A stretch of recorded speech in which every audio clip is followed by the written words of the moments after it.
Yo, what up guys, it's Alex here, Budget Reef here once again. Today we're officially launching our brand new series. It is called Q&A Fridays, where I speak to our reefing community and we talk about tanks, we talk about all the general information about tanks. And if you guys would like to get involved in the videos, all you have to do is leave a comment down below on this video and tell me if you guys would like to be a part of it and how you want me to contact you. So today we're talking to a guy named Daniel. He is a truck driver and he has an amazing 8-foot tank and he lives in Melbourne, Australia.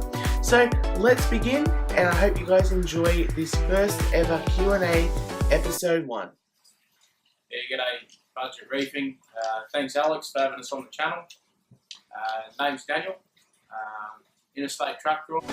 So welcome to the show, Daniel. So let's get started. What livestock do you have and how big is your tank? G'day, Daniel here. Q&A Fridays for Budget Reefing. How big is my tank? Well, it's an 8-foot by 2-foot by 2-foot. It's got a 4x14 by 18 sump. A lot of it was all DIY. The sump was originally one of my freshwater tanks. And then we got some glass cut, siliconed in the dividers and whatnot and all the baffles. The tank itself was a broken tank. The end piece on this end up here was cracked. We got hold of a 6x2 sheet out of another broken tank, got that cut up and we siliconed in. And it's all holding water, still has. It was used for freshwater originally, but we've gone to saltwater now. Livestock, we've got 2 blonde Nasso tanks. I think there's 9 yellow chromuses, 2 blue-green chromuses, 2 clownfish, got a Valentini puffer. We've got a fox-faced rabbitfish and a 2-bar rabbitfish. We have a cardinal, a blue tank, and a Versa trigger. Now, so Daniel, you have an extraordinary 8-foot tank. What's your personal advice when starting out a marine tank, and is it very costly? What's my recommendations for anyone starting out? If I could recommend anything, you don't have to spend a lot of money to start a reef tank. Obviously, if you buy quality equipment and a lot more equipment, it does make your job a lot easier. But a lot of costs can be cut. For example, DIY, you can cut out a massive amount of costs through tanks, cabinets. I built this one myself, plumbing, weirs, second-hand equipment.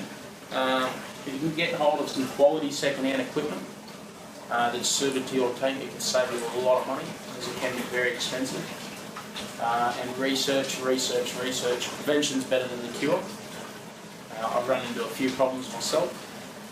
And don't always trust the information that you receive out of shops and stuff. Don't get me wrong, there is a lot of good, trustworthy information, but it definitely pays off to go home and do your own homework rather than just listening and impulse buying for different issues and things like that. Add slowly, patience, and if you do discover any problems, attack them as hard as you can and as fast as you can. So another question for you, Daniel. Are you addicted to reefing, and have you encountered many problems in your tank like many of us do? Am I addicted to reefing? I'd say I am. I've had my ups and downs. This is now my second attempt at a reef tank. My first one was a 4-foot, which we then tried to upsize into the 8-foot. We ran into problems which we didn't actually know for quite some time about copper. We were testing all your normal levels and everything seemed fine. Couldn't understand why we had corals dying. Fish were perfectly fine. We took our water down, got it tested, and found that it had copper in it. And we're just combating that now, hence the reason why there's not a lot of corals in this tank. We've had a few that have hung on, and yeah, we're fighting it at the moment with the starting of success. So yeah, I'd say I'm addicted, because if I wasn't, I probably would have given up by now. And I have intentions to start another full-blown 5x2 reef team. So Daniel, what is your favourite corals? We've all got favourite corals. These are mine, the hammer corals. The reason why I love them is because they got vibrant colours. They're just an incredible feature to have in your tank, especially a hammer garden. So tell us, what is yours? Coral. My favourite coral in this tank is my Elegance.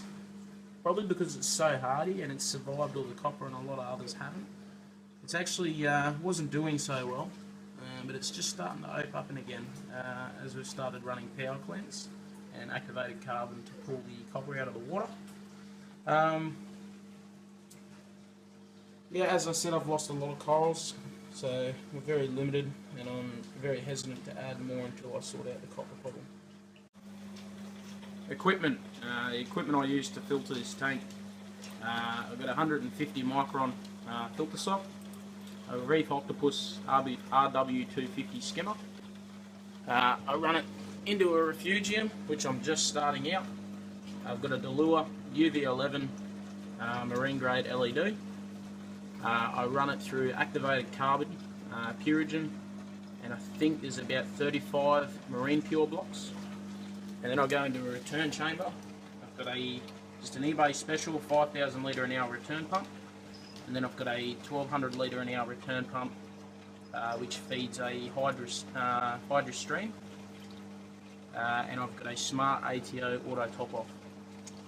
Up the top, I've got an RW20 wave maker with the controllers to match, and down the other end I've got a RW15 and a SICE 3,000 litre an hour return pump, sorry, not return pump, 3,000 litre an hour power head, and I've got a metal halide T5 combo, which is two 250 watt metal halides and two 52 watt T5 lights. So guys, I'd like to just thank Daniel for taking his time and effort into making these videos and to be on the show. It means a lot. So I hope you guys enjoyed this video of our Q&A episode 1 of Daniel and I sharing our insight and knowledge to you guys. And if you guys would like to be a part of the show, don't forget to send a message, and if you enjoyed the video, give it a thumbs up and like for more. This is Budget Reefing out. Enjoy.